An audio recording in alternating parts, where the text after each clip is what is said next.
Hello, everyone. My name is Logan Balaban, and today we were talking about the daily life of Mesopotamia and the recipes and the food that they ate.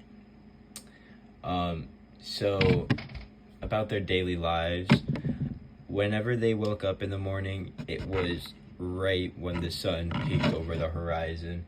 No sooner, no later. Everyone was up, getting active, with anticipation of starting a new day with excitement.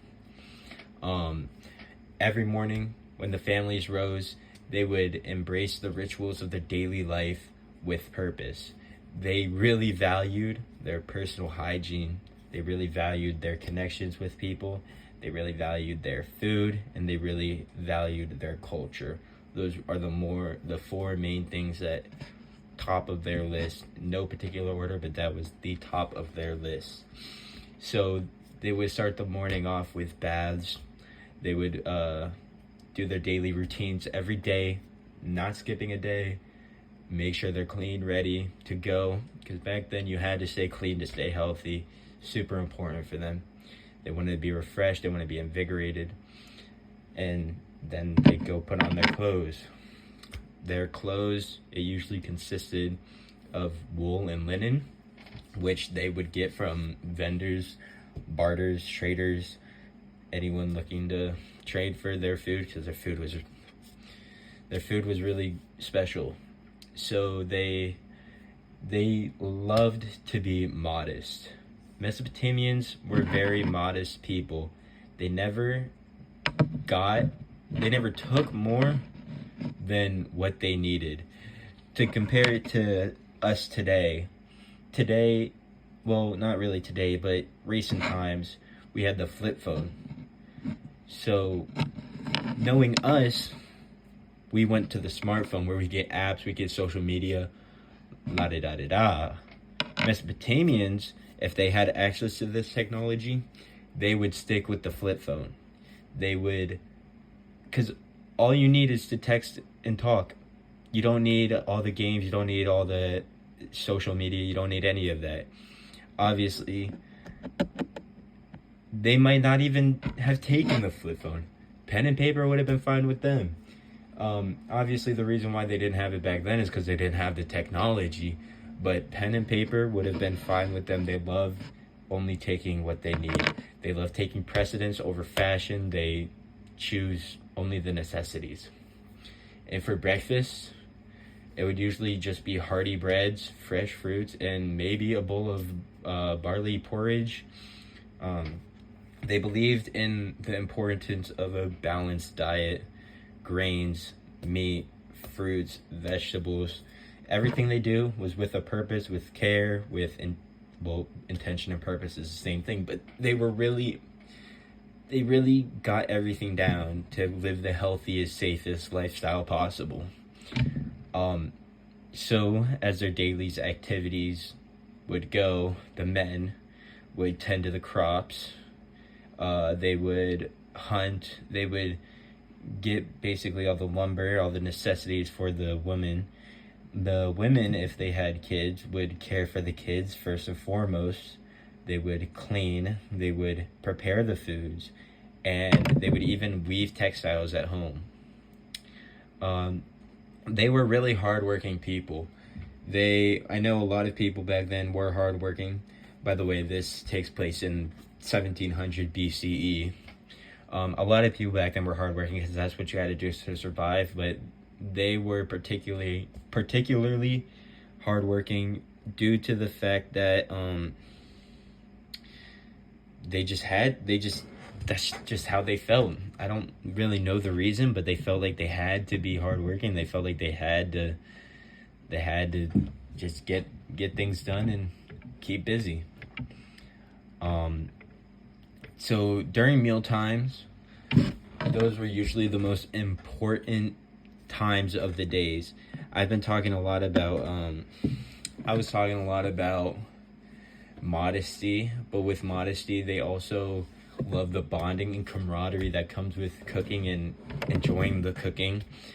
They were the most important times because another thing with the hardworking, the modesty, They love their connections with things, not just things, with their people, their culture, traditions. They love connections with their families. Connections is one of the most important things to them. And so what meal times do, since everyone's busy all during the day running around doing this and that, mealtime is one time everyone can come together, families gather, they can share stories, laughter, and just the simple pleasures of just having a good time. Another thing that comes with the connections is their encounters with neighbors and friends. They love to foster a sense of community and kinship. They want they want everyone to feel connected. They want everyone to be connected. They want everyone to acknowledge each other and know that, hey, we're here for you. And so going back on that technology, modesty, all that, they were modest, ingenuous. They had clay pottery, they had irrigation systems, and simple tools. It revolutionized the daily life in Mesopotamia, but it didn't ruin any of their land. It didn't destroy anything. They kept it as simple, as basic as possible, the bare minimum to get them through, but not struggle. But it was not without hardships. There was problems being near two rivers. I think it was the Tigris and the Euphrates rivers. It came with floods. It came with natural disasters in general. There was harsh realities of ancient existence. No matter how clean you are, no matter how safe you are, no matter what you do, there's going to be sicknesses going around that you're going to have to deal with. And they just didn't have the medicine back then to deal with that. So throughout the ages, Mesopotamians, they lasted a long time. They bared witness to momentous events, historic achievements, and even construction of monumental structures to the rise and fall of empires.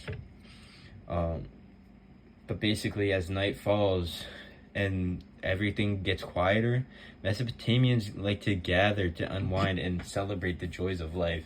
Every day they'd have some sort of celebration because they know this isn't, they are lucky to be alive. They are lucky to have the opportunity to be with each other. They just love the connections. That word is going to be talked about a lot. That is super important to them. So now with the food, talked about the connections, talked about what it means to them. It's all about their culture. Their food, it's not for fulfillment, it's not for supplement, it's not for filling you up. It's meant to reflect their culture, their traditions, their religions, their beliefs. It's meant to reflect who they are in their daily lives. One food I want to talk about is the porridge.